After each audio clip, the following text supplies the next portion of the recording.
Penyelenggaraan ilahi, apa sih artinya penyelenggaraan ilahi itu? Nah, adik-adik, teman-teman, Allah yang telah menciptakan alam semesta dan segala isinya, tidak kok kemudian meninggalkan hasil karyanya itu.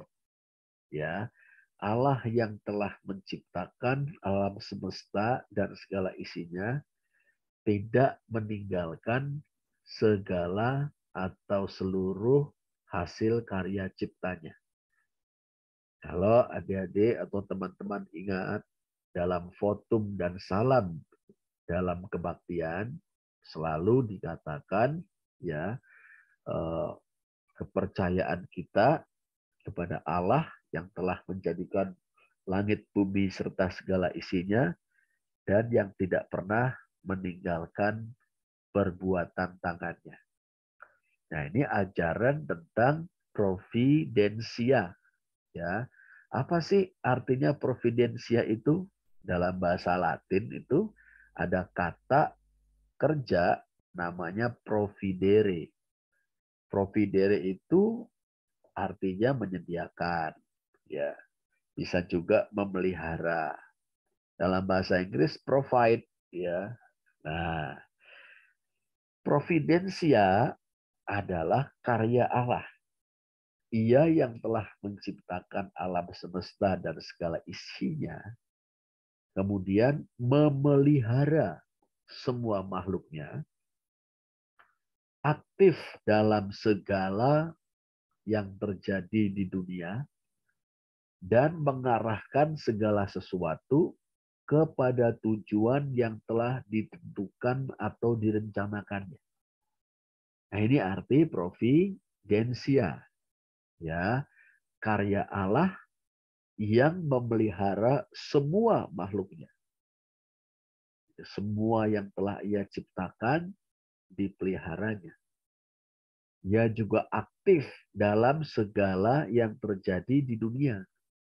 Allah tidak berpangku tangan menjadi penonton belaka, menjadi penonton pasif. Allah bertindak aktif dalam segala hal yang terjadi di dunia. Dan Allah juga mengarahkan segala sesuatu kepada tujuan yang telah ditentukan atau direncanakan. Sini kita segera mengetahui satu kebenaran penting. Ya, ajaran tentang providensia ini ya tidak lepas dari ajaran tentang Allah yang berdaulat dan setia. Ini dia. Dia berdaulat, all powerful, maha kuasa, sekaligus juga setia. Ini ya. Nah, dalam hal ini kita orang Kristen berbeda dengan para penganut faham deisme. Ya, deisme, D-E-I-S-M-E, deisme. Apa itu faham deisme? Faham deisme itu mengajarkan bahwa setelah Allah menciptakan dunia, ia meninggalkan dunia ini. Ia lepas tangan terhadap dunia ini, ia membiarkan dunia ini berproses, bergulir dengan sendirinya. Apapun yang terjadi di dunia, apapun yang terjadi terhadap dunia, Allah tidak ikut-ikutan. Ini ajaran deisme. Tapi kita menolak ajaran deisme. Mengapa? Karena tidak sesuai dengan kesaksian Alkitab, firman Tuhan.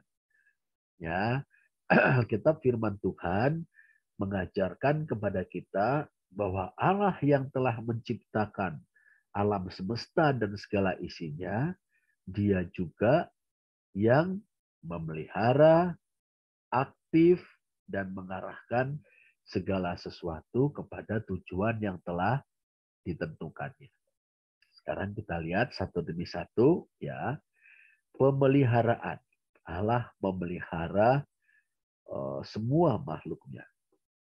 Kalau kita membaca Mazmur 136 ayat 25, menarik. Di sana kita mendengar kesaksian orang beriman, sang pemazmur, yang mengatakan bahwa Allah, Dia yang memberikan roti kepada segala makhluk. Ini tentu sebuah kiasan memberikan roti, ya, karena tidak semua makhluk makan roti. Yang dimaksud adalah rezeki, ya. Dia yang memberikan rezeki kepada segala makhluk, atau Dia yang memelihara hidup segala makhluk. Makhluk-makhluk hidup yang telah Allah ciptakan, Allah pelihara. Lalu dalam Mazmur 145 ayat 15 dan 16 kita membaca, mata sekalian orang menantikan Engkau, dan Engkau pun memberi mereka makanan pada waktunya. Engkau yang membuka tanganmu dan yang berkenan mengenyangkan segala yang hidup. Ini penting sekali, ya. Engkau memberi mereka makanan pada waktunya. Allah memberikan rezeki kepada manusia dengan jalan memberkati kerja atau jerih payah manusia. Ini dia. Ya, orang yang bekerja, yang berjerih payah, yang membanting tulang memeras keringat, boleh meyakini bahwa Allah memberi mereka makanan atau rezeki pada waktunya.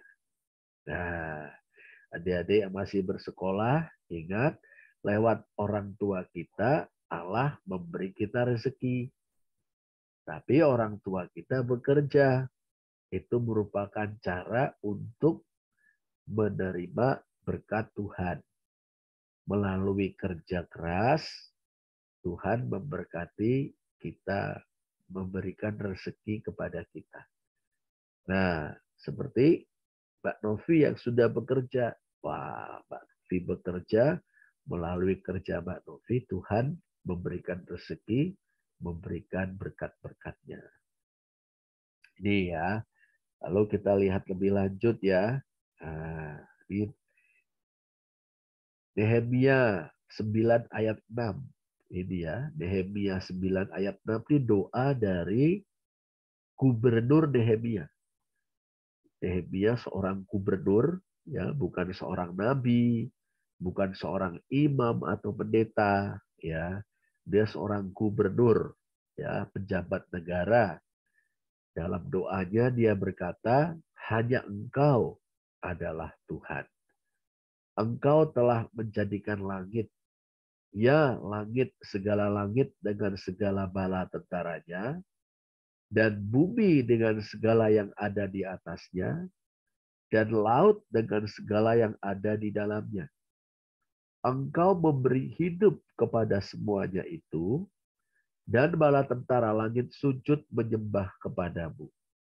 Nah, kata yang diterjemahkan dengan memberi hidup dalam Alkitab kita, terjemahan Lembaga Alkitab Indonesia, kata yang diterjemahkan memberi hidup adalah makayeh.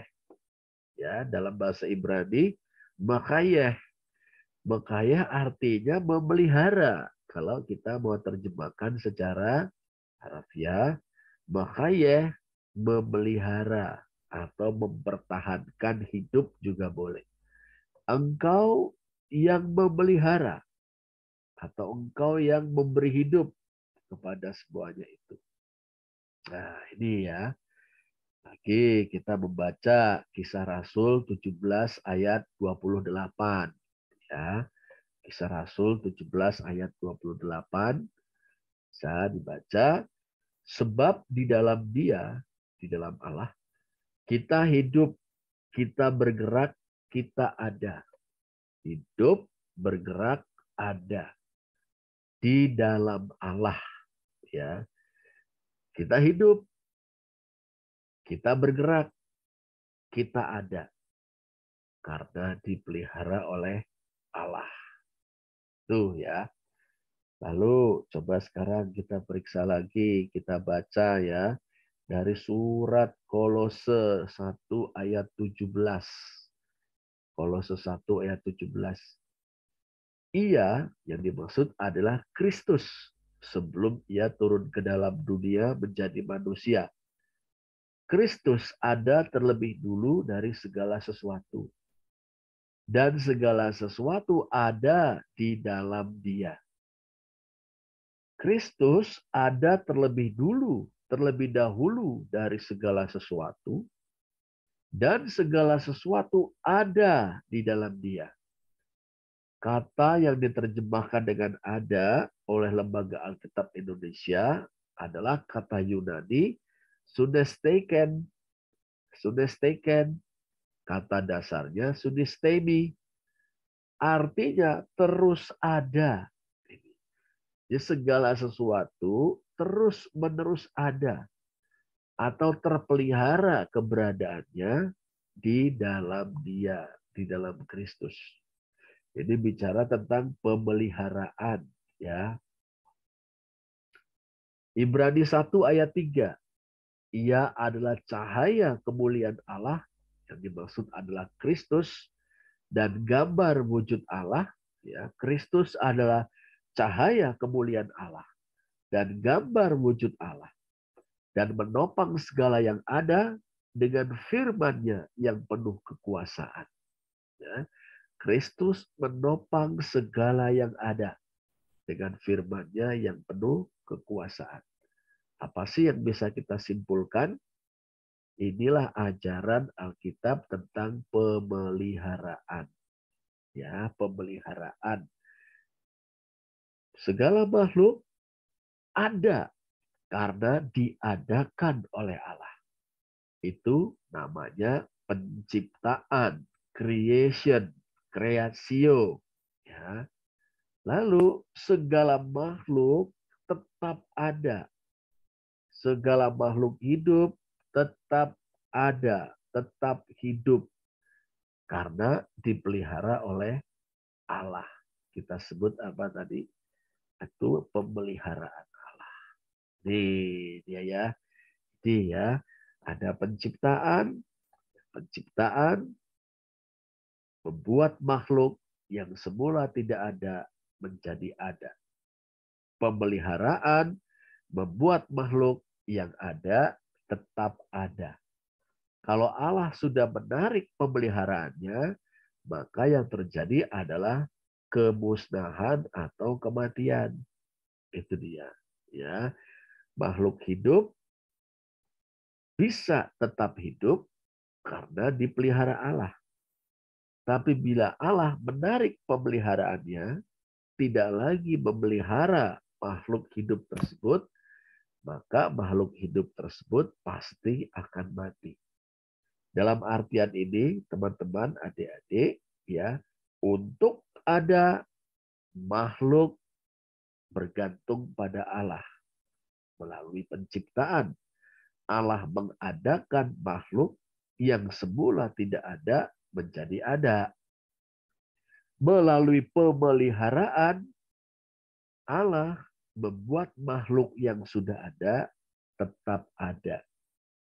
Nah, dalam artian ini, keberadaan kita sebagai makhluk bergantung mutlak kepada Allah.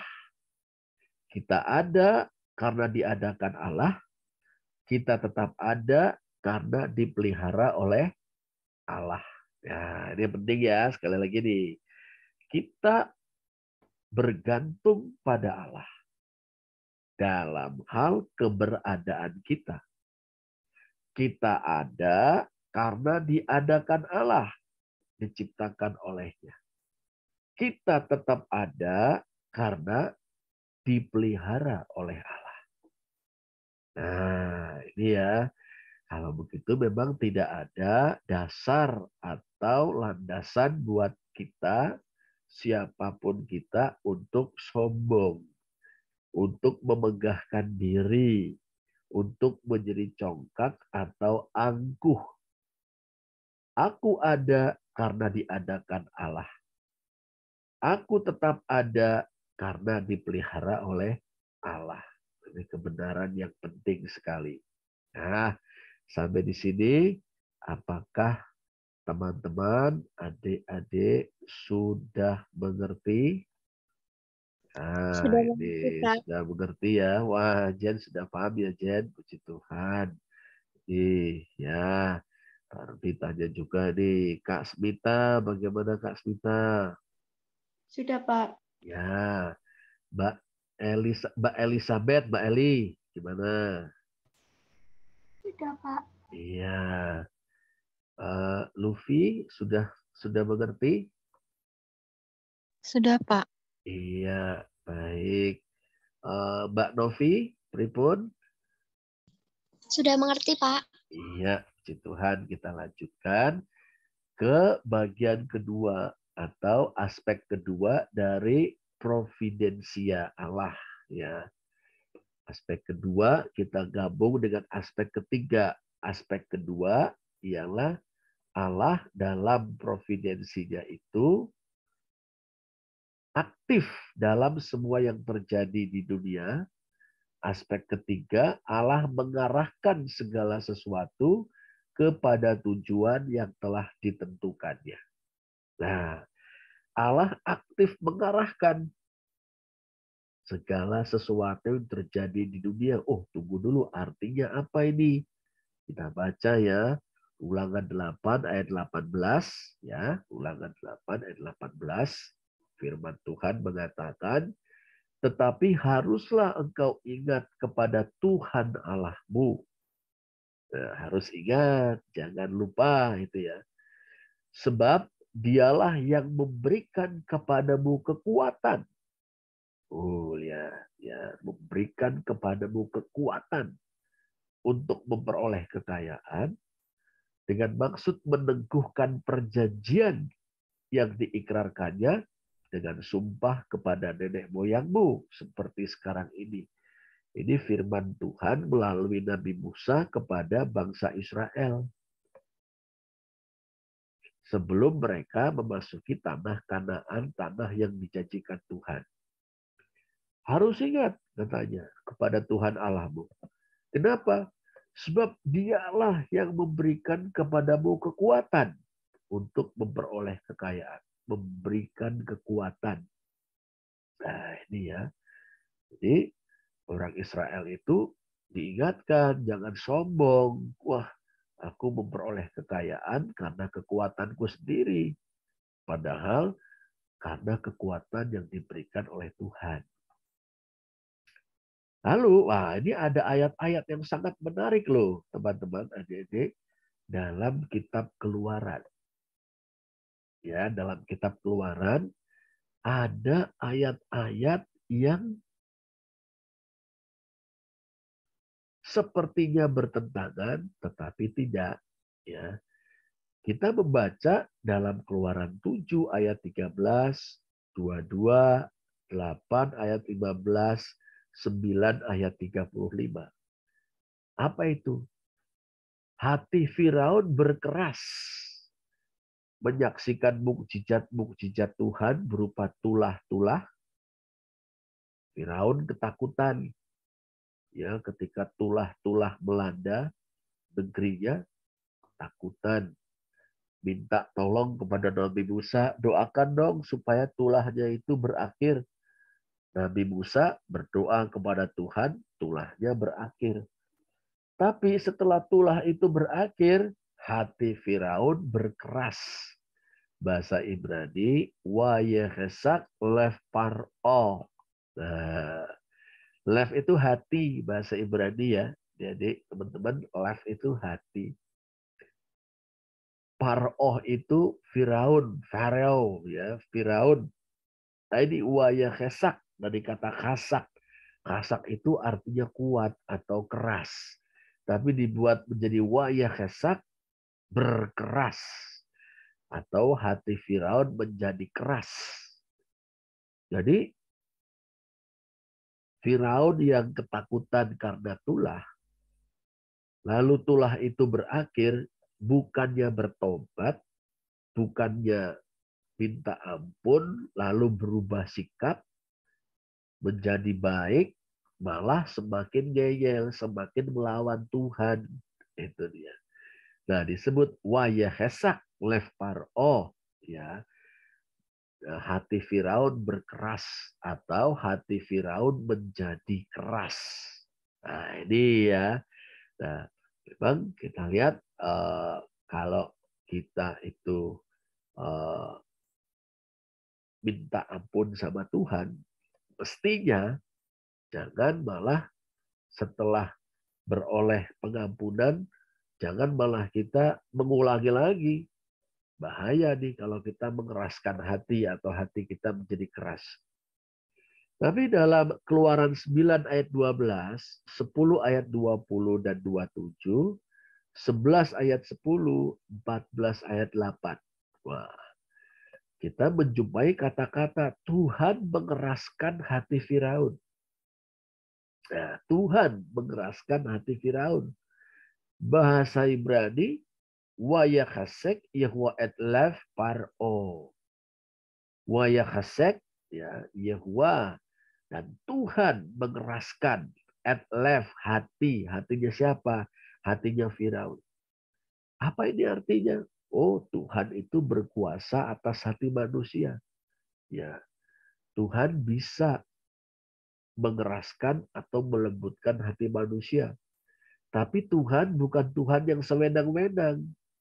Ya, Tuhan mengeraskan hati Firaun itu karena berkali-kali Firaun lebih dulu mengeraskan hatinya sendiri dengan tidak mau bertobat. Ya, ini dia. Nah, di sini ada suatu prinsip yang penting adik-adik, teman-teman ya. Tuhan memberikan kesempatan kepada orang berdosa untuk bertobat. Tuhan bersabar, memberikan kesempatan. Tapi kalau orang berdosanya itu bukannya bertobat, malah semakin jahat, hati-hati. Maka Tuhan akan menyerahkan orang itu kepada kuasa dosanya sendiri. Ini ya. Jadi bukan kok orang baik tiba-tiba Mbak Jegaki Tuhan mengeraskan hatinya, bukan begitu. Kita anak Tuhan ya, misalnya kita boleh melakukan hal yang buruk, hal yang berdosa, hal yang tidak benar di mata Tuhan, ya. Tuhan mengingatkan lewat suara hati kita. Tuhan mengingatkan, Roh Kudus membuat hati kita ini gelisah. Aduh, aku nggak benar nih, sudah bohong, misalnya gitu kan. Aku nggak benar nih, sudah licik, misalnya. Aku nggak benar nih, sudah memfitnah orang, gitu kan. Nah, kalau kita bertobat, mengaku dosa, minta ampun dan nggak mengulanginya, beres. Ya, beres sudah pengampunan, ya kan. Nah, tetapi kalau ternyata kita berbohong, hati kita gelisah, Roh Kudus menggelisahkan hati kita. Oh, nggak benar nih, nggak benar nih. Tapi kita kemudian malah terus berbohong, terus berbohong, terus berbohong. Itu namanya kita mengeraskan hati. Dan kalau itu terus-menerus terjadi, kemudian Tuhan menyerahkan diri kita kepada kuasa dosa. Kita menjadi apa disebut Tuhan mengeraskan hati kita. Jadi kita dulu nih yang mengeraskan hati alias tidak mau bertobat, kemudian Tuhan menyerahkan kita ke dalam kekuasaan dosa. Nah, ini dia. Bahayanya itu ya, bahayanya. Dan biasanya kalau sudah begitu, ya Tuhan akan menghajar kita dengan keras untuk membuat kita bertobat. Nah, ini. Jadi jangan nunggu dihajar Tuhan dulu. Jangan nunggu Tuhan murka dulu baru kita bertobat. Kalau Tuhan masih mengingatkan kita, jangan keraskan hati. Kalau kita mengeraskan hati, akhirnya Tuhan mengeraskan hati kita. Artinya Tuhan menyerahkan kita kepada kuasa dosa. Dan kita jadi terus-menerus berbuat dosa, sampai akhirnya Tuhan menghajar kita untuk membuat kita sadar, membuat kita bertobat. Nah, ini ya. Coba apakah ini adik-adik atau teman-teman paham tentang ajaran ini? Nah, ini agak sulit ya ajaran ini, tapi coba deh Pak Rudi mau tanya ini, sudah paham atau belum nih ajaran yang agak berat ini ya? Nah, coba. Saya sudah paham sih, Pak. Rada Ya, dapat lah apa yang bisa saya simpulin gitu. Ojen sudah paham ya? Ya, Sudah saya benar. simpulin itu, Pak. Silakan, Kan silakan. tadi Bapak bilang, apa? Ah, Tuhan itu kan yang menciptakan segalanya, yang memelihara. Dimulai ya, dari kesuksesan atau apa. Jadi mulai dari yang Bapak bilang rezeki lah. ah, Jadi rezeki itu, ini saya mulainya yang bagian rezeki dulu, baru yang iya, topik lainnya. ah, ah, ah. Yang rezeki itu kita tuh harus tahu kalau rezeki itu datang pada ada waktunya tertentu. Tiap hari aslinya ada rezeki, cuman kita aja yang nggak nyadar dalam akan hal kecil gitu ya. Kembali lagi lah, bersyukur mulai dari hal kecil kan kadang kita nggak ngelakuin hal kayak gitu. Iya, Harusnya ah, harusnya kita sadar gitu loh akan hal kayak itu. Karena kalau kita hanya memikirkan apa kita kesusahan terus mikir yang negatif, misal kita ini udah bekerja keras gitu untuk mencapai goal yang itu, untuk mendapatkan apresiasi, tapi kok yang didapetin tuh hal yang dikebalikannya gitu loh. Tapi kan kita nggak nyadar gitu loh dalam proses-proses untuk apa itu ke tujuan yang mau kita dapatkan. Sebenarnya kita tuh ada rezeki supaya kita lanjut ke titik selanjutnya, itu pun kita nggak sadar. ah, ah, Ya ah, kan? Jadi ya kita harus mulai bersyukur dari hal kecil. Itu pertama. Yang kedua, ah, ah. yang kedua kan tadi Bapak bilang apa untuk menciptakan segalanya dan juga apa yang saya dapat ini Tuhan menciptakan manusia itu sederajat. Jadi cowok cewek itu sederajat, nggak ada yang lebih maupun nggak ada yang lebih, nggak kurang gitu loh. Juga nggak ada orang yang nggak pintar, nggak ada orang yang nggak punya talenta, itu nggak ada. Itu pertama. Jadi kalau misalnya kita sombong itu nggak ada gunanya, karena ngapain sombong kalau misalnya kita semuanya sederajat. Juga kan karena kita kadang merasa karena terlalu sombong, jadinya kan kita melupakan Tuhan, ya kan? Sama seperti yang Bapak cerita tadi, Bapak kan sempat cerita tentang bangsa Israel kan? Itu saya juga sempat dengar ceritanya, cuman nggak tahu keseluruhan ceritanya. Cuman saya dapat tuh bahwa kalau kita semakin sombong, kalau berpikir ini semua hasil kerja keras kita, itu kita jadinya nggak nyadar gitu loh. Iya, Nggak ah, nyadar ah. kalau Tuhan itu juga termasuk dalam hal-hal itu. Sama seperti yang rezeki tadi. Dalam proses kita bekerja keras, sampai akhirnya pas udah sampai di titik tujuan, kita hanya ngerasa, aku nih udah kerja keras, kenapa nggak dapet apa-apa? Ya karena selama di proses-proses itu, ada Tuhan yang memberikan rencana gini, rezeki dan lain-lainnya. Cuma kita pikir cuman itu sebagai hal yang sedang beruntung lah di hari itu. Itu pertama. Tapi kita tapi hal kayak gitu membuat kita ini sombong gitu, karena kita udah mencapai tujuan, tapi kayak oke, aku udah berhasil nih, udah gimana, harus itu, ini hasil kerja kerasku. Tapi kita sendiri nggak nyadar kalau Tuhan tuh ada masuk dalam situ. Nah, karena kesombongan kita semakin sukses ya, memang karena dipikirnya dalam mindset itu kerja keras kita sendiri, sampai ada titik kita tuh melakukan satu kesalahan, tapi itu mengefek semuanya. Iya, Di situ betul. kan orang-orang nggak mungkin, karena orang-orang itu kan datang dan pergi, bisa ya kan. Jadi kita nggak bisa berharap tuh ke manusia, karena manusia itu kadang kita nggak bisa andalin gitu loh. Jadi pas di titik kita ini melakukan kesalahan dan memang kesalahan itu fatal, kita nggak bisa ngapa-ngapain. Yang bisa kita lakukan ya kayak bertobat, meminta pengampunan ke Tuhan. Nah, baru di situ titik itu kita baru nyadar kalau oh Tuhan selama ini tuh udah gini sama aku, udah gini-gini sama aku. Jadi kita belum meminta pengampunan. Tapi kan Bapak bilang, oh titik di situ. Kalau kita udah meminta pengampunan dan tahu kesalahan kita, sebaiknya kita nggak melakukan kesalahan itu. Karena hukuman kedua itu biasanya bakal lebih buruk dibanding hukuman pertama. Ya kan? Jadi kalau misalnya sudah dikasih pengampunan, jangan ngelunjak gitu loh istilah. Betul, betul, betul. Itu sih dari saya, Pak. Iya, bagus sekali ya refleksi dari Jen ya. Betul. Apa namanya tentang kesia-siaan dari kesombongan ya. Nah, sebetulnya semua yang baik datangnya dari Tuhan. Prestasi kita, kehebatan kita, ya kan? Kita diciptakan setara, Tuhan yang menciptakan. Kita bisa berprestasi memang lewat kerja keras kita, tapi itu melalui itulah Tuhan memberkati kita. Dan juga diingatkan soal mengeraskan hati ya. Tuhan beri kesempatan, gunakan kesempatan itu dengan baik, dan jangan malah kita mengeraskan hati. Ini terima kasih, refleksi yang sangat baik ya, sangat bagus dari Jen ya. Ya, sama-sama. Oke. Nah ini Pak Rudi mau tanya teman-teman adik-adik yang lain ya. Ini Jen sudah paham bahkan memberikan refleksi yang sangat baik ya. Mbak Eli, gimana Mbak Eli sudah mengerti? Sudah, Pak. Ya, Luffy bagaimana? Sudah, Pak. Iya. Mbak Novi, bagaimana Mbak?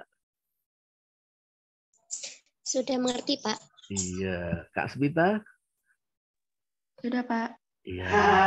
Kalau gitu kita lanjutkan ya. Nah, sekarang kita akan melihat nih hal yang menarik juga nih dalam cerita Yusuf ya. Kita tahu ya, sudah tidak asing lagi dengan cerita Yusuf. Tapi kita akan lihat khususnya perkataan Yusuf dalam dua peristiwa. Peristiwa pertama ketika Yusuf menyatakan siapa dirinya di hadapan saudara-saudaranya atau kepada saudara-saudaranya. Ya, jadi setelah sekian lama saudara-saudaranya itu tidak mengenali Yusuf, yang mereka tahu orang yang ada di hadapan mereka adalah penguasa Mesir, orang nomor 2 paling berkuasa di Mesir di bawah Firaun. Tapi akhirnya Yusuf menyatakan diri sesungguhnya, ya Yusuf saudara mereka sendiri. Kan mereka ketakutan, saudara-saudaranya Yusuf kan, jangan-jangan Yusuf mau menghukum mereka. Tapi menarik kalau kita membaca Kejadian 45 ayat 5 sampai 8 ya, ada kata-kata seperti ini, Allah menyuruh aku mendahului kamu.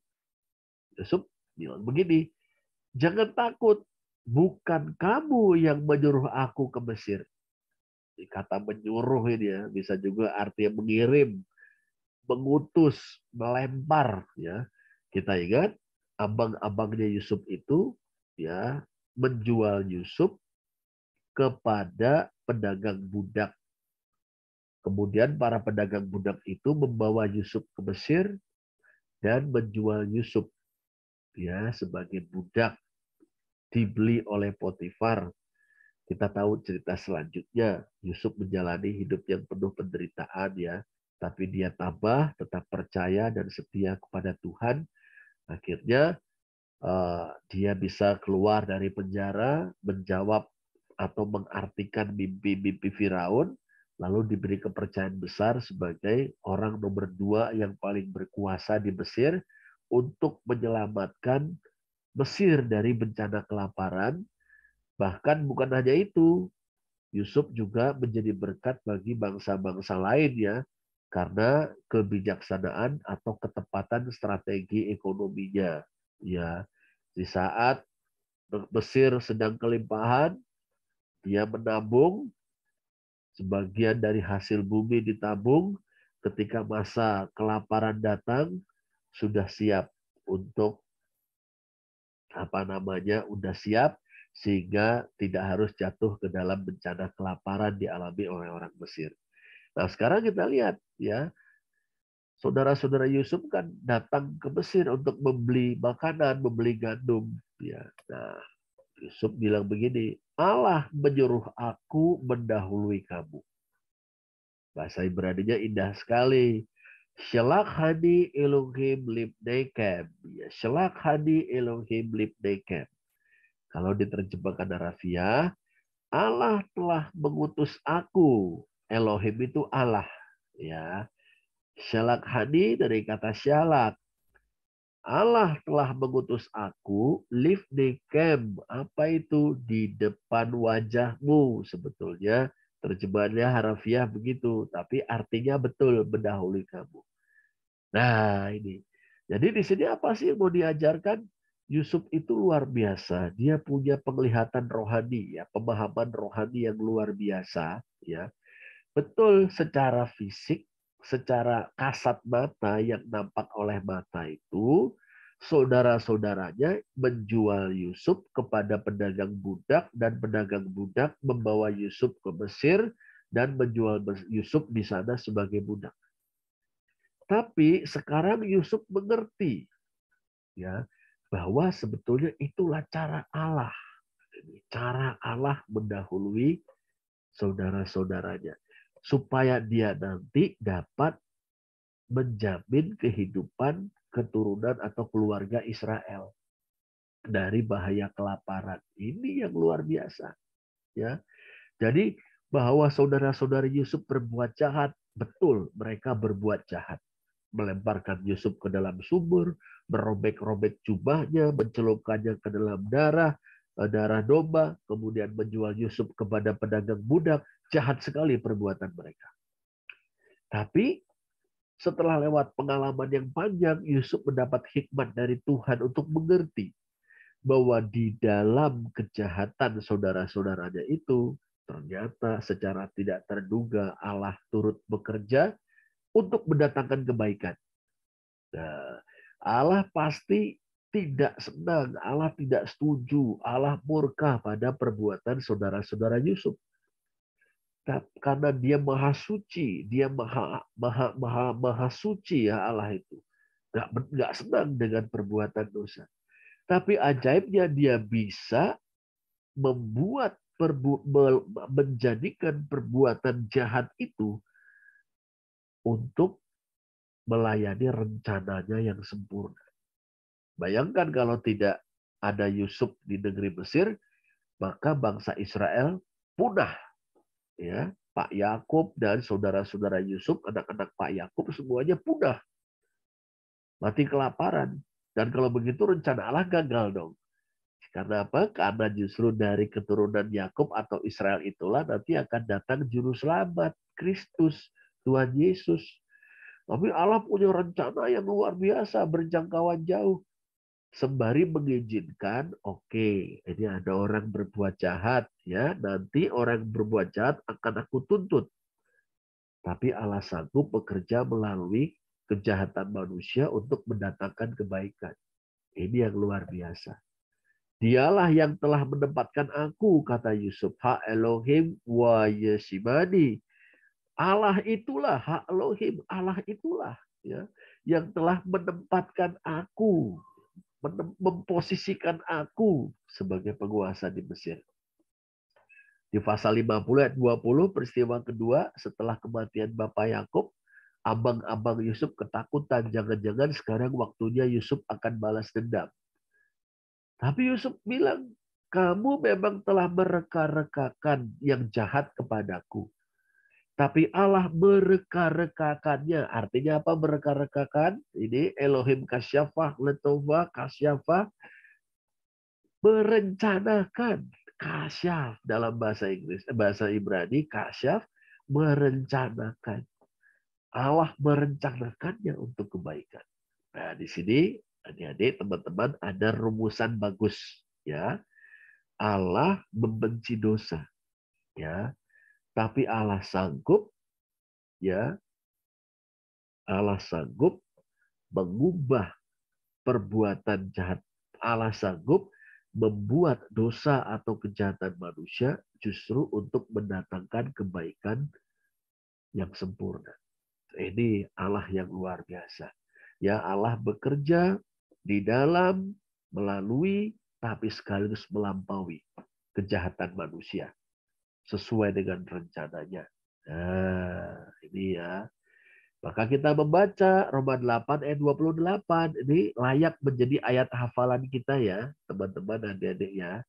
Allah turut bekerja di dalam segala sesuatu untuk kebaikan orang-orang yang mengasihi Dia. Allah turut bekerja di dalam segala sesuatu untuk kebaikan orang-orang yang mengasihi Dia. Bahasa Yunaninya indah sekali. Tois agaposin tonteon, pantasuderge, es agaton. Terjemahannya letterlek ya. Ini ya panta. Panta ini segala sesuatu. Panta suderge. Suderge itu artinya bekerja bersama-sama. Sinergi nanti dalam bahasa Indonesia. Segala sesuatu bekerja bersama-sama. Ini. Ya, bagi kebaikan eis agaton, nah, bahasa Yunani kadang-kadang subjek dan objek predikat dibolak-balik. Eis agaton bagi kebaikan, tois agaposin tonteon. Orang-orang mengasihi Allah. Ini dia ya. Ini kita lihat ya. Ini kita bicara providensia. Allah aktif. Turut bekerja di dalam segala sesuatu. Mengarahkan segala sesuatu menurut rencananya. Sehingga tidak ada rencana Allah yang gagal. Ini. Maka ingat lagu rohani zaman dulu. Kalau adik-adik teman-teman sudah masih ingat atau tahu, ya, dia tak pernah gagal karena dia Allah. Dia tak pernah gagal. Ini dia. Dia jamin firman-Nya. Sebab dia Allah, Raja segala raja. Kekuatanku, perisaiku, dan gunung batuku. Dia tak pernah gagal karena dia Allah. Dia tak pernah lalai, dia jamin firman-Nya. Nah, ini dia ya. Dia sanggup untuk menggenapi semua yang tercakup dalam rencananya. Ya. Efesus 1 ayat 11, Allah yang di dalam segala sesuatu bekerja menurut keputusan kehendak-Nya. Ya, keputusan kehendak-Nya bahasa Yunani ya, bule tu telematos auto. Bule ini ya keputusan ya, atau rencana. Tu telematos auto, rencana sesuai dengan kehendak-Nya. Nah, ini Allah berdaulat. Ya, dia juga berkasih setia. Ini ya. Jadi ini teman-teman kita pegang. Nah, Pak Rudi itu menganjurkan adik-adik teman-teman menghafalkan Roma 8 ayat 28 ya. Allah turut bekerja di dalam segala sesuatu untuk kebaikan orang-orang yang mengasihi Dia. Nah, ini. Maka kita dapat meyakini tidak ada yang kebetulan. Ya, tidak ada yang kebetulan dalam hidup kita. Bahkan di dalam dunia ini, semua ada dalam rencana Allah. Semuanya. Hidup kita tidak dikendalikan oleh nasib buta. Wah, nasibnya lagi buruk. Wah, nasibnya lagi mujur. Tidak, hidup kita tidak dikemudikan oleh nasib. Hidup kita ada dalam tangan Bapa Surgawi. Dialah Bapa kita yang berdaulat dan penuh kasih setia. Makanya jangan putus asa ketika sedang mengalami kesusahan, sedang mengalami kegagalan, sedang mengalami kekalahan, jangan putus asa. Percaya sepenuhnya kepada Allah. Tapi juga sebaliknya, tidak usah sombong, tidak perlu sombong, jangan sombong, tetap percaya sepenuhnya kepada Allah, limpahkan syukur kepada Allah ketika kita mengalami keberhasilan, mengalami kemenangan, ya, sukses itu jangan sombong, ya, bersyukur kepada Allah. Nah, ini dia. Lalu upayakan yang terbaik bagi kemuliaan Allah. Upayakan yang terbaik. Bekerja sebaik-baiknya, ya, bagi kemuliaan Allah, ya. Bagi yang sudah bekerja seperti Mbak Novi, semangat, upayakan yang terbaik, ya, kerjakan yang terbaik. Bagi yang masih studi, belajar sebaik-baiknya bagi kemuliaan Allah, dan kita boleh mengharapkan yang terbaik dari Allah. Ya, Allah memberikan yang terbaik bagi kita. Jadi Upayakan yang terbaik bagi Allah demi kemuliaannya, dan harapkanlah yang terbaik dari Allah. Gampang ya. Upayakan yang terbaik bagi Allah, harapkan yang terbaik dari Allah. Nah, tuh. Nah, apakah sampai di sini adik-adik teman-teman sudah paham? Adik, kalau Pak Rudi tanya, jangan bosan-bosan ya, ditanya ya. Jadi untuk memastikan, kalau belum bisa ditanyakan lagi ke Pak Rudi untuk dijelaskan lebih lanjut. Nah, oke. Apakah Jane sudah paham? Sudah paham, Pak. Iya, puji Tuhan. Mbak Eli? Sudah, Pak. Oke, Luffy bagaimana? Sudah paham? Sudah paham, Pak. Iya, Mbak Novi, pripun Mbak? Sudah, Pak. Iya, Kak Smita. Kak Smita sudah paham? Sudah, Pak. Sudah. Iya, wah ada azannya di dekat rumah Kak Smita ya, azan bergema. Ya, baik kalau begitu ya, inilah pengajaran hari ini atau pelajaran hari ini tentang providensia Allah. Ingat-ingat apa itu providensia? Karya Allah memelihara semua makhluknya, aktif dalam segala sesuatu untuk mengarahkan segalanya, segala sesuatu itu sesuai dengan rencananya. Nah, ini dia ya. Dalam kehidupan kita yang kadang-kadang yang sering kelihatan penuh ketidakpastian, sebetulnya ada yang pasti, yaitu Allah memelihara, aktif berkarya, turut campur dalam segala sesuatu, ya, untuk menggenapi rencananya, untuk kebaikan kita, anak-anaknya yang mengasihi Dia. Nah, ini ada lagu dari PPR 2 nomor 59, judulnya Allah Sang Pencipta. Dalam versi aslinya adalah This is my father's world, ya. Inilah dunia milik Bapakku, this is my father's world. Di Indonesia kan dibuat dalam buku nyanyian kita, Allah Sang Pencipta. PPR 2 nomor 59. Dunia ini miliknya, semua puji namanya, dengan lagu manis merdu menggugah kalbuku.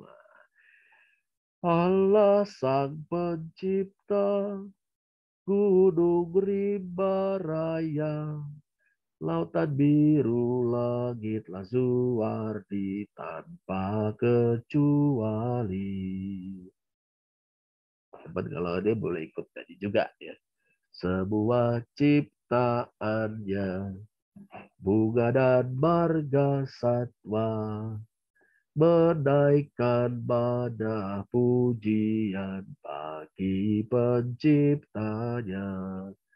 Allah Sang Pencipta, gunung rimba raya, lautan biru, langit lazuardi tanpa kecuali. Jangan melupakan, walau banyak dosa, dunia ini tetap miliknya dan Allah yang berkuasa. Allah Sang Pencipta, gunung rimba raya, lautan biru, langit lazuardi tanpa kecuali. Amin. Nah, lagu-lagu rohani yang baik adalah yang mengajar kita kebenaran-kebenaran firman Tuhan atau kebenaran-kebenaran tentang Allah. Nah, inilah adik-adik teman-teman pelajaran kita pada hari ini tentang providensia ilahi atau penyelenggaraan ilahi. Karya Allah yang memelihara seantero ciptaan, aktif turut campur, aktif dalam segala sesuatu untuk mengarahkannya sesuai dengan rencananya yang mulia. Semoga kita di masa muda ini boleh mulai berpegang teguh pada kebenaran ini. Ya, Tuhan Yesus berkati kita sekalian. Amin. Nah, kita akan akhiri ya pertemuan kita pada malam hari ini dengan doa. Pak Rudi mau minta tolong. Oh iya, kalau Angie sudah izin kemarin ada keperluan, kita minta doa dipimpin oleh Mbak Eli ya, Mbak Elizabeth ya. Mbak Elizabeth pimpin kita dalam doa ya. Monggo, Mbak. Mari teman-teman kita berdoa. Terima kasih Tuhan karena telah melancarkan katekisasi hari ini. Semoga dapat berguna untuk kami di masa depan. Terima kasih Tuhan. Haleluya. Amin. Amin. Terima kasih Mbak Elizabeth. Terima kasih teman-teman, adik-adik. Ya, selamat melanjutkan kegiatan. Sampai jumpa lagi. Tetap jaga kesehatan dan tetap bersukacita dan semangat. Tuhan memberkati. Terima kasih, Pak. Sama-sama. Tuhan berkati semua.